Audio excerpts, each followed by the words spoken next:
What's going on, family? Hey, welcome back. And look, it's been a minute, but your boy is jumping back in. Today, I want to talk to y'all about resetting. What has worked for me and what is working for me right now. As I pause and take a sip of coffee because your boy is tired, sleep deprived. Whew. About fatherhood. I mean, I had to say that it has a lot of rewards. So what are some things before I talk to you guys about resetting? I'm going to give you just a few takeaways because that's going to be a separate video that I want to talk to you guys about, just about fatherhood and get into that. First, it's about being flexible. Be prepared not to be prepared. Trying to get it in. Hold on one second. Hey babe, what's up? No, I'm recording. Y'all see what's going on? Y'all see what's happening? All right, I can make that happen. Being on guard and being ready for the unknown and not really having that throw you for a loop. Look at that. It's not even working. There's been a lot of surprises, I'll say. I mean, we'll be out eating lunch with the baby and all of a sudden she just had a big blowout, and just finding a place in the restaurant or in the car to change her. Second, I'll say, is about being very precise. I used to joke right when she was born that people would be like, well, how you doing? Or how you and Nina doing? I'd be like, well, we doing fine, but we over here just trying to keep this baby alive. That was a joke, but it was serious because the precision part was very important. When it came down to the food, you gotta mix 1 scoop of the formula to a ½ ounce of water. Man, now I gotta do math. So now I gotta be a chemist, I gotta be a dad, I gotta be a doctor, I gotta be a...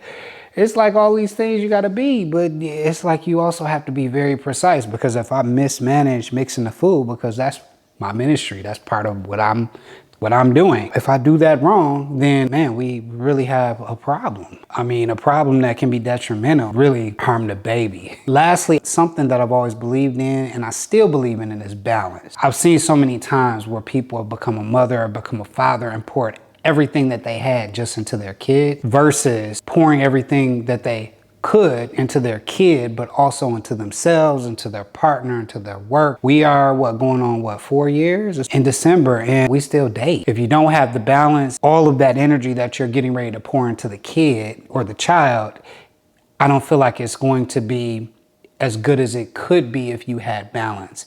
If you take good care of yourself, if you take good care of your partner, if y'all take good care of each other, you'll be able to put a good percentage of that great energy into the kid as well. So let's get into the reset conversation. I'm gonna whip up a little breakfast while I talk to you guys. And right now in the world where everything seems to be very dark and not very structured, I think it's important to do resets to bring structure back to your life and also be much more productive. Just so you can see what I'm whipping up here, I cut up some red potatoes. This is like the last of all we had.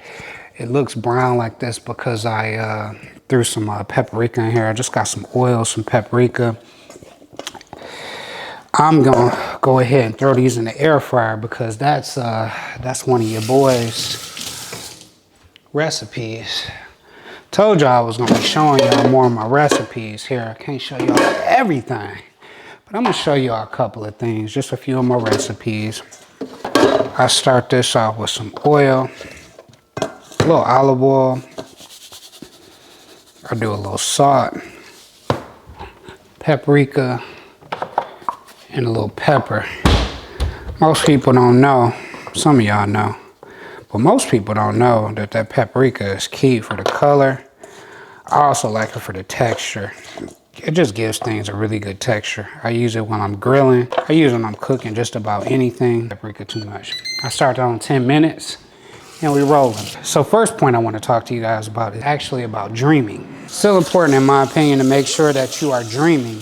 I remember when we was younger and somebody would ask you, what do you want to be when you grow up? And you used to get that butterflies in your stomach and you used to think about how you wanted to live, what kind of lifestyle you want to have, how you wanted to make money, if you wanted to be rich, or if you just honestly just wanted to travel and see the world. Well, I'm challenging you guys to do that again. Do that as a grown-up right now. Wherever you are in your life, I'm challenging you to dream. Personally, I feel like dreaming is still important. And it's so underrated because without dreaming, we begin to lose hope. And we're gonna do some eggs. So when I personally think about dreaming, I also feel like it's very important to be very specific. For those of y'all who pray, they talk about a lot of times in church about how when you pray for something, you're supposed to be very specific. And the reason is because when that thing comes, you wanna know that it's here. You want to live in a 4-bedroom house in California. You need to be super, super specific. The second thing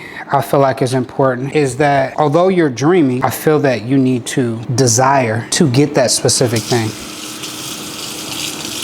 Because at the end of the day, you can dream all day long, but if you don't desire it, and when I say desire, I'm also talking about you getting ready to execute.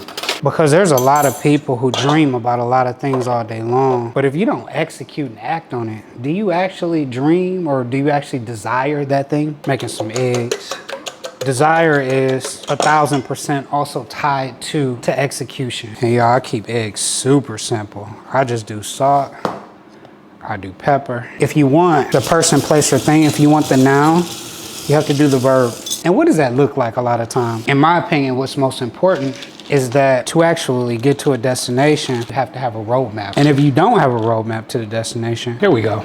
That's what I was looking for, y'all. So the best thing to do is to think about what type of destination you want. And as you're thinking about that destination, think about what steps you have to take. You want better health, okay? You need to work out, yeah, you need to exercise. But if you are exercising, what kind of exercises are you doing? For what type of goal that you're trying to achieve? If you're trying to eat healthy, what are you gonna do to eat healthy? Is it just breakfast? Is it just lunch? Is it just dinner? And what are you doing? Are you eliminating something? Are you minimizing something? That's what that roadmap and that desire looks like when you're actually executing. Put this in the air fryer for about 10 minutes. They about almost there, but I want them to have a certain consistency. I'm gonna give them about 6 minutes because, you know, us folks, we like to have things fry hard. And then we're gonna start a little pan to get a little sauce going here. So when it comes to being detailed, I feel like we have to really begin to analyze our actions and us being less dependent on others. Example, a lot of you guys want to start businesses, right? If you want to start a business,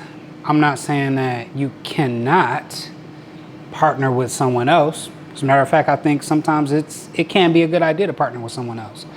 But if you know you're great at something, sometimes it's okay to start it yourself. You don't necessarily need to partner with someone to do something all the time. I also feel like it's gonna come back down to diet. Diet is gonna be very important. You are trying to push past and get to a new level personally, professionally, spiritually, mentally, whatever it is that you're trying to do. Diet is gonna be very important. See, when you have a good diet, you're able to focus. If you're drinking water, you're eating good whole foods, you're getting good proteins. And I'm gonna tell you guys, working with students at a lot of different ages, a lot of those students who would come to school and they would be walking to school and what were they eating? A lot of times chips, honey buns, cupcakes, a lot of juice. So a lot of processed food, a lot of sugar, processed sugars, a lot of salt. Basically a lot of those things that were just poor for their diet. I was either teaching in different programs about STEM, teaching them math, I'm teaching them how to solve problems, I'm teaching them about engineering topics. It's very difficult for them to focus for the education that I'm giving them because they had a poor diet. So going back to my point, if I'm getting ready to introduce you to this person who's about to take you clearly to the next level, if you can't focus, it's gonna be very tough, very difficult for you to get that knowledge that you want. So if y'all hear that, what I did was I threw a little bit of butter in here with a little bit of oil. I gotta turn that down, it's gotta simmer. Threw one of my favorite seasonings in here. Can't tell y'all what the seasoning is, man. I'll say this, the seasoning did have a little garlic in it. And then I'm also gonna throw in some thyme. Thyme is, as they call it, an aromatic. Got the house smelling amazing right now, but it also adds really good flavor to a lot of different things. Another piece that's important for a reset is deference. While I'm using words like that, I also looked up the definition because I wanted to make sure that I said it properly to you guys. The definition of deference is showing humble submission and respect out of respect for, basically, in consideration. It's important for you to actually be considerate of others. For me, that's important on a lot of different levels. And honestly, I could do a whole video on consideration, because being considerate for someone else, it begins with respect, right? Showing consideration for someone else is so big. And I'm gonna give you guys an example because I've experienced this myself, just going through life. And even when I was dating Dr. Nina, she was traveling. I was at home, she was traveling. This was her coming back to the city that we lived in at the time. She's on her way back. She's been traveling all day and I know she hasn't had anything to eat. So what did I do? I thought ahead and I picked her up something to eat and basically had it ready for her as I'm picking her up from the airport. And whether it's with a significant other or with friendships or anything else, why is that important? I feel like that's important because that spirit of consideration, it bleeds through to everything else that you do, whether it's business, whether it's financially, emotionally. All it's gonna do is come back to you. You ever wonder why or how people, they don't really even try to make money? It's like money just follows them. In my opinion, that comes back down to them having a certain spirit, and having that deference allows you to get into that realm where you're considerate for others, so they're considerate for you. They'll start to do stuff for you without you even asking. I have it happen all of the time. Dr. Nina has it happen all of the time. Hunter has it happen all of the time. I'm gonna show y'all this. I'm gonna bring y'all over here so y'all can see this, what we got going on. All right, y'all. So these potatoes, I like to cook with stainless steel bowls. You can always mix in them, you can prep in them, you can do a lot. So notice how I'm just pouring this in here, right? You're just stirring. That's it. You was upstairs twiddling your thumbs. Yeah, right. Yeah, twiddling my thumbs down her hair. That's what she be doing up there, y'all. And then, you know, that's what you do.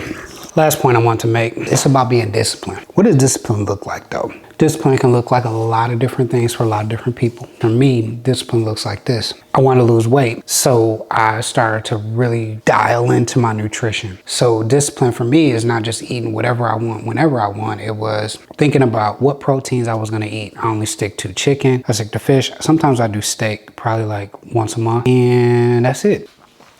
This is what discipline looks like. This scale tells you all your macros when you get ready to plug it in. For those that don't know or don't understand what macros are, this is basically how nutrient dense the food is when you get ready to eat a certain type of food. The processed food and the processed sugars I was talking about don't really have a lot of that, but a lot of whole foods do have a lot of dense, nutrient-packed elements in it. I do 6 ounces of protein. I do 3 ounces of a carb, which is normally a sweet potato or jasmine rice. And then I do a green vegetable or a mixed vegetable. So that's it, y'all. I hope y'all enjoyed the video. I'm gonna see y'all on the next one. Peace.